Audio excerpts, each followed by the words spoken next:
World wide web day 2025 every year కూడా August 1న world wide web www.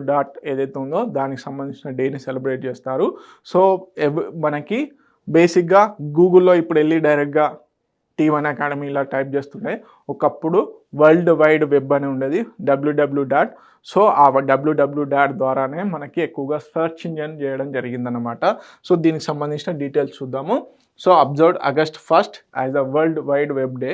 So year theme ఏంటి? Inclusive, safe and open web for all. Inclusive, safe and open web for all అని చెప్పేసి year theme. Okay, purpose ఏంటి? Impact and innovation brought world wide web. So ప్రధానంగా ఎవరు? Sir Tim బెర్నెస్లీ 1989లో ఈ world wide వెబ్ని కనుగొనడం జరిగింది.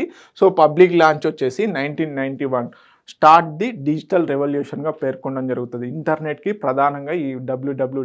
ఏదైతే ఉందో మనకి వరల్డ్ వైడ్ వెబ్ ఏదైతే ఉందో అది ప్రధానంగా డిజిటల్ రెవల్యూషన్గా పేర్కొనడం జరుగుతుంది. So highlights the web role in education, business, governance and digital కమ్యూనికేషన్స్లో దాని యొక్క ఇంపార్టెన్స్ తెలియజేయడం కోసం అని చెప్పేసి ప్రతి సంవత్సరం కూడా వరల్డ్ వైడ్ వెబ్ డేని సెలబ్రేట్ చేసుకోవడం జరుగుతుంది. డిజిటల్లీ ఇంక్లూజివ్, అదేవిధంగా secure and equitable online world తీసుకురావాలన్న ఉద్దేశంతో తీసుకొస్తారు. సో ఇన్నోవేటర్ వచ్చేసి compulsory important sir Tim Berners-Lee గారు ఇన్వెంట్ చేయడం జరిగింది 1989లో. దాన్ని పూర్తిగా 1991లో అవైలబుల్గా తీసుకురావడం జరిగింది. సో కీ మైల్ స్టోన్ ఏంటి? సెర్చ్ ఇంజన్, సోషల్ మీడియా, ఈ కామర్స్కి ఇది ప్రధానంగా ఒక ముందడుగు అనమాట. So open source contribution, global web స్టాండర్డ్స్ని క్రియేట్ చేయడం జరిగింది ఈ వరల్డ్ వైడ్ వెబ్ ద్వారానే. ఓకే, తెలుగు మీడియం అభ్యర్థులు ఎవరైతే ఉన్నారో ప్లీజ్ నోట్ ఇట్ డౌన్.